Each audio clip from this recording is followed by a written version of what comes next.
Soal impor BBM, permainan itulah ya. Itu kan bukan cerita baru, cerita lama lah, dari zaman Orde Baru. Perusahaannya juga sama bahkan isunya. Nah sekarang diangkat kemudian itu, maka kemudian publik menjadi bertanya-tanya kan.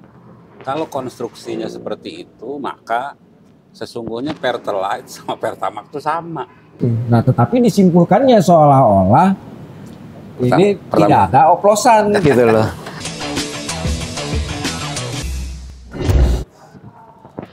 $193,7 triliun, guys. Bayangin itu duit itu, guys. Inilah yang muncul atas kaitan impor minyak. Nah, kejadiannya ini muncul, guys, kemarin ketika kita geger itu. Dirjen Migas Minerba ditahan.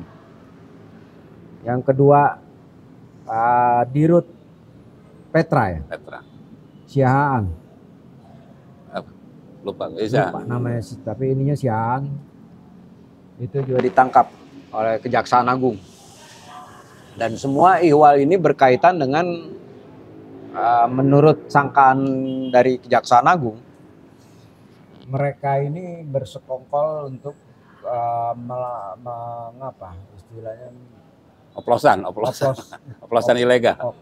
Bukan oplosan sebenarnya, mengakali soal kuota impor. Nah, jadi dibuatlah seolah-olah langka. Jadi produksi dalam negeri seolah-olah rendah, sehingga tidak bisa memenuhi kebutuhan BBM secara nasional. Dan akibatnya, dampaknya juga itu ke perusahaan-perusahaan SPBU asing, misalnya kayak Shell, Vivo, apalagi tuh, BP, dan yang lain-lain itu pasokan gasnya tersendat karena ketika itu mereka belum diizinkan untuk mengimpor tuh, sehingga terjadi kelangkaan. Dan itu kejadiannya itu Januari, awalnya itu Januari, sehingga Shell itu mengaku bahwa mereka itu terpaksa menyebarkan distribusi BBM-nya itu tidak merata, dan mereka hanya bertahan sampai Januari pertengahan, dan terjadi kelangkaan itu di mereka sekitar Februari awal kalau nggak salah itu. Nah, tiba-tiba kita baru tahu tuh, guys, setelah adanya action dari Kejaksaan Agung. Ternyata ini ada istilahnya ngakalin lah. Ada swastanya, ada Pertaminanya, Petra. Nah, gimana menurut lu, Lek? Ini, Lek. Soal impor BBM, permainan itulah ya. Itu kan bukan cerita baru, cerita lama lah, dari zaman Orde Baru. Perusahaannya juga sama bahkan isunya. Nah sekarang diangkat kemudian itu, maka kemudian publik menjadi bertanya-tanya kan. Kalau konstruksinya seperti itu, maka sesungguhnya Pertalite sama Pertamax itu sama. Iya kan? Kalau konstruksinya itu adaptif segala macam itu kan. Kalau itu kan sebenarnya dua hal yang berbeda ya. Kan yang satu RON itu berkaitan dengan oktan. Betul. Yang satu lagi adaptif itu sebenarnya itu tidak ada kaitan dengan oktan. Adaptif itu hanya istilahnya semua SPBU mereknya itu dia punya temuan-temuan sendiri, zat yang bisa memberikan kebaikan misalnya terhadap mesin, terhadap keiritan atau apapun. Bukan kesimpulan dari DPR itu loh. Ya, kesimpulan tadi di rapat dengar pendapat yang menyimpulkan soal ini kaitan dengan oplosan yang kemarin sempat rame bahwa Pertalite sama Pertamax. Yang Pertamaxnya yang dioplos. Nah, ditanyakan tadi itu di dengar pendapat, kalau gua nggak salah dengar itu kaitannya soal adaptif dengan pengoplosan yang seolah-olah ada kaitan, padahal nggak ada sama sekali. Karena yang satu berkaitan dengan tidak berkaitan dengan oktan, yang satu benar-benar murni oktan. Kaitan RON misalnya 90, RON 92, itu kaitannya 95, itu kaitannya lebih di oktan, jadi tidak ada kaitan dengan itu. Nah, tetapi disimpulkannya seolah-olah ini tidak ada oplosan gitu loh. Kalau oplosan nggak ada kaitan sama adaptif tuh sebenarnya tuh. Nah, kalau soal impor BBM dari dulu kan permainan itu ada. Iya. Dari dulu ada. Maka pertanyaannya kan kemarin muncul, jika tidak impor, kemarin itu ya, jika tidak impor, sebetulnya minyak kita cukup nggak sih? Jawabannya kan cukup. Cukup. Pertanyaannya kenapa harus impor kan? Iya. Berarti kan ada permainan di situ kan? Ya. Nah, maka itulah yang disimpulkan yang kemarin diinikan oleh kejaksaan itu kan 193,7 triliun. Nah, kalau angka kedua, itu nih, gue takut lupa nih. Taruhlah 994 triliun, taruhlah 200 triliun ya. Ini kalau hukumnya matematik dan kasus ini ke pengadilan, hitungan gue pidananya tuh setahun. Ngeri kali itu. Karena Muiz itu cuma 6,5 tahun. Muiz itu 700 triliun dengan 6,5 tahun. 1 tahun. Jadi ini kan cuma 1/5 aja kan, dia 1/5 dari angka 6,5, berarti ya 1 tahun lah. Kalau pakai matematik. Ini joke ya, lelucon aja. Tapi kalau gua mengatakan, kenapa ya pemerintah ini nggak pernah bebenah soalnya? Kan persoalan sederhana kok ini. Padahal itu pernah loh diberesin misalnya kayak Petral yang Singapura waktu itu kan. Pernah waktu itu Jokowi baru. Dilikuidasi itu.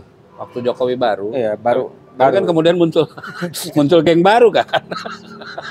Jadi Jokowi selesai berarti akan muncul geng baru. Dan gue masih ingat tuh 2019 Jokowi bilang main-main dengan BBM, katanya mafia BBM berhadapan langsung dengan saya. Dan Petra gak ada gantinya kan waktu itu. Nah sekarang. Nah ini yang gue suka nih, dengan artinya adalah yang kemarin sempat lo soal ini kan, menyaksikan soal statementnya Prabowo kan. Soal apa? Yang dia bilang korupsi gue tindak. Iya. Ganyang korupsi istilahnya. Nah ini dilakukan nih sekarang nih, jadi udah ada action nih Le. Iya oke. Kalau gue gak ada isu kalau situ. Gue puji. Karena ini bukan KPK nih, bukan, ini kejaksaan nih. Kan di bawah presiden tuh. Gue appreciate. Gue acungin jempol, 4 jempol lah kalau perlu gue. Bener. Gue setuju kalau soal itu, setuju. Pertanyaannya, nextnya apa? Kalau nextnya lahir lagi Petral baru, atau bahkan lebih lagi, kalau impor itu kemudian terus diakal-akalin kayak gini, sama aja dah. Iya. Nah, ini kan berapa tahun coba? 5 tahun kalau nggak salah nih kasus ini. Iya, 4 tahunan ya. Tuh, tuh ada suara-suara tuh Le. Suara. Itu. Suara goib tuh Le. Suara goib. 5 tahunan coba. 5 tahunan baru kebuka sekian. Itu pertanyaan buat gua. Nah lu 5 tahun kemarin ngapain? Nah kalau belajar kayak gitu Le, berarti lagi-lagi transparansi. Jadi contohnya maksud gua, komoditas yang sangat dibutuhkan oleh masyarakat luas, kayak BBM, gas, bisa nggak itu di transparan juga ya? Bisa lah. Gimana caranya itu harusnya dibuat? Sekarang perintah inpres kayak. Sekarang teknologi udah lebar gini. Iya, inpres kayak buat instruksi presiden. Usah. Undang-undangnya ada, segala macam ada. Ini mah soal mau atau enggak. Nah itu dia tuh. Tapi intinya sih harusnya orang udah mulai berpikir sekarang, karena negeri ini sedikit meleng ada yang korupsi, semuanya harusnya lebih care nih. Ya buat publik sekarang oke, yang ini impor BBM ini sekarang main-main oke. Kemudian akan 6 bulan katanya, per 6 bulan kuota impor akan dibuka ya kan. Iya. Pertanyaan publik sederhana banget. Ada gantinya lagi nggak yang baru? Hah? Pertanyaan publik sederhana. Berarti besok turun dong harga. Nah, iya. Kalau harganya kagak turun-turun tuh ngapain gitu. Itu harapan gue juga, Le. Iya. Buat publik tuh oke, pemberantasan jempol Pak Prabowo. Pertanyaannya, harga BBM-nya turun nggak? Iya. Kalau harga BBM-nya sama, berarti ada atau tidak ada main-main kong kali kong kayak gini, sama aja. Sama aja. Iya. Itu pertanyaan publik. Iya. Kalau nggak salah kemarin turun tuh harga BBM. Turun. Bagus lah. Kalau perlu turun lagi dong. Udah nyelamatin 200 triliun. Ya, tapi kan kalau lo ikutin undang-undangnya kan pasar BBM itu kan kaitannya sama harga internasional tuh. Jadi harga pasar tuh. Nah, yang disubsidi sekarang ini itu benar-benar terbatas tuh, Le. Capek gua. Dibatasin itu. Dari zaman BBM, dari zaman gua kecil ngomong subsidi, capek gua. Kapan nggak disubsidi ya? Bukan Kak, bahasanya udah gua rakyat itu harganya kapan turun. Udah. Oke, guys. Kalau soal subsidi, soal apa, itu urusan pemerintah, kan dia dibayar untuk mikirin itu. Makanya sampai sekarang muncul jargonnya. Apa tuh? Ayo gas, ayo Ayo gas, ayo gas, gas, gas, gas. Saya bangga, saya resah, saya Indonesia. Kalian